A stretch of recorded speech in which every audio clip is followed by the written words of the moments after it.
All right, guys. We're gonna do a couple tests here.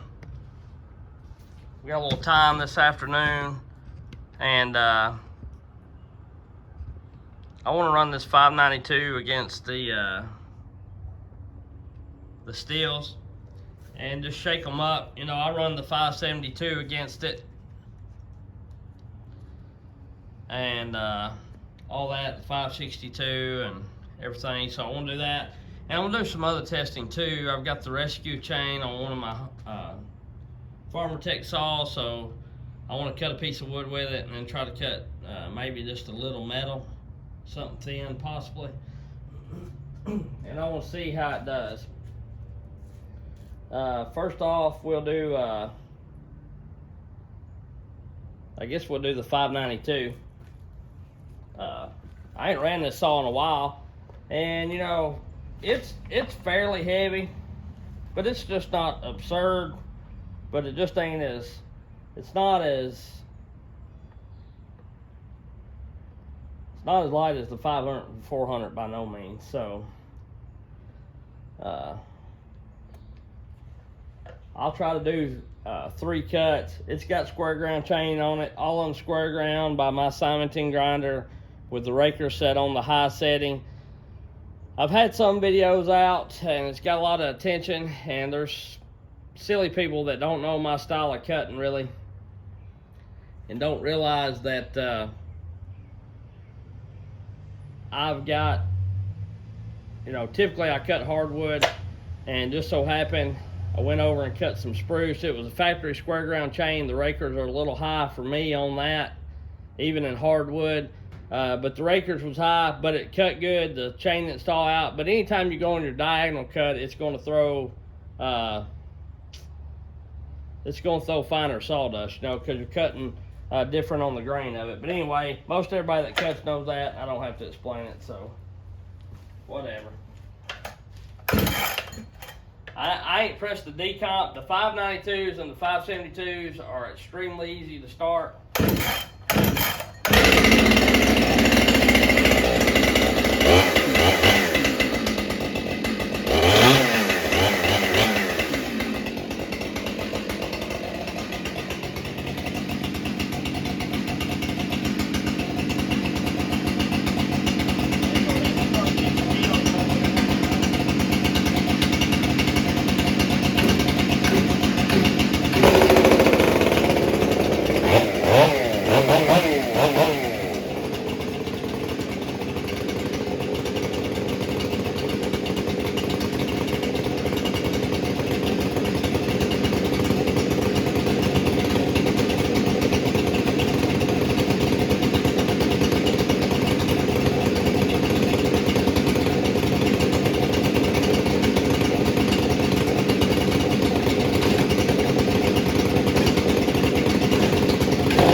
Both those saws, even the 400 has more torque, and I know it's faster in the cut than the 592. I could not lean on that 592 hardly any. Don't get me wrong, I could lean on it, but nothing like the 500. The 500 on that long test, I leaned on it as hard as it would lean. The 400 and the 500 to me always seems like they just sit down and go, you know? And it's just crazy. I'm gonna get that 460 light out. Of course, I don't have a square ground chain on it, but it's got a fairly decent chain on it, I think. And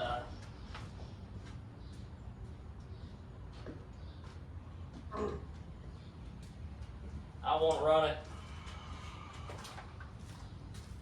I think it's got enough gas in it to do it. This saw is stout too.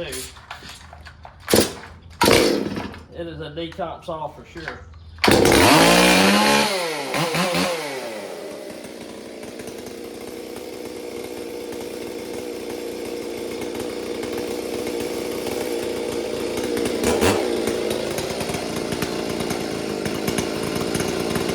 Let it warm up a bit because it runs a little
It's sharp, but it's nothing like that square ground. It just isn't. I mean, there ain't nothing. It cuts good. It's stout. You can lean on it for sure, but.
But it ain't.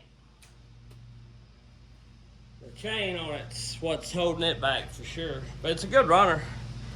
I think it feels like it runs better than that 592 for sure. So anyhow. Alright, well that's all for the big saws. We may get that carbide chain out and test it a little bit. Catch y'all on the next one. We're up to over 9,000 subscribers. I appreciate everybody for watching, liking, subscribing. And alright, been doing a little babysitting down here. Got the babies working down here on saws. No, I'm just kidding. Well, I mean, I was trying it, but it didn't work out too good. He's wanting to get down and run around. Fortunately, it's a little too dangerous in here for him to do that. So anyhow, throwing this in at the end of that 592 against the 400, the STIHL and all that. And I've touched on this briefly before, but I want to touch on it again.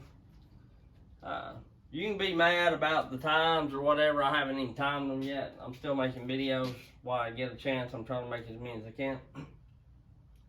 You can be pissed off all you want to about the times. You can be mad that the 500i beats the 572. You can be mad that the 400 beats the 572. You can be mad that the, whatever beats whatever. You can be mad that the 572 beat the 592 because in your brain you can't understand how that could do that. There's many factors that go into that. For one, how hard a person leans on the saw and keeps it in its power band. For two, how sharp the chain is, and if they're running the sharp chain. And three, if they're ported, how good your builder is.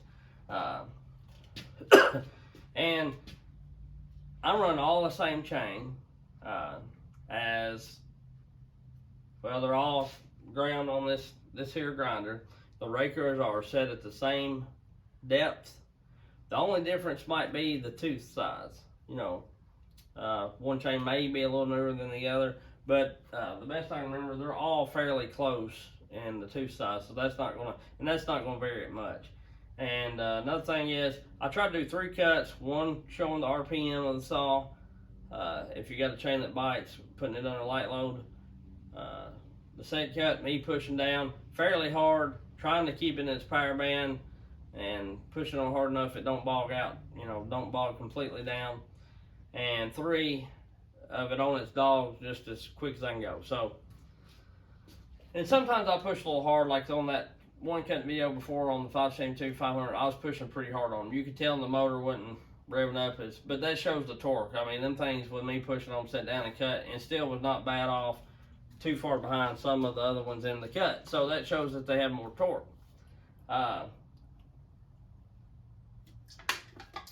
Doesn't always mean that's going to be the fastest saw. You can have a saw like the 562 outcut, a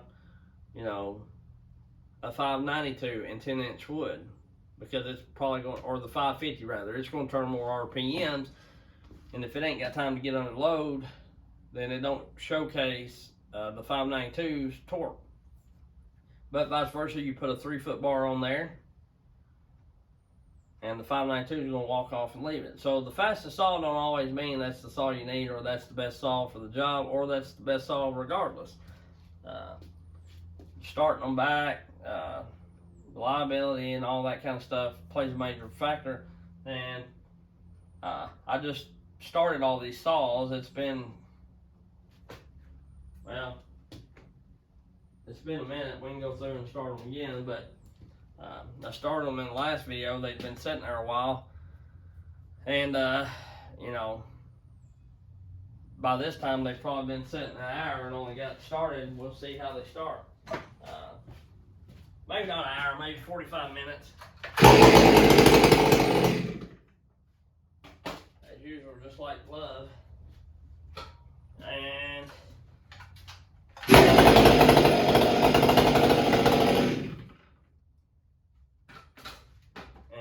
you know, they've been run.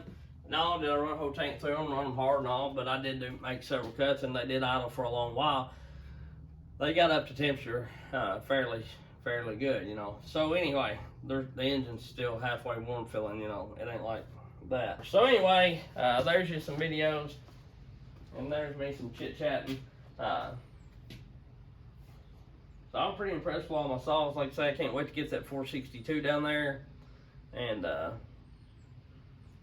let Pat get it, or Cajun get it ported up for me. But I'm really waiting on my West Coast stuff to get it all duded up. We'll catch y'all on the next one. Have a good one. And like to say, I appreciate everybody that's liked and subscribed and watching my channel, showing support.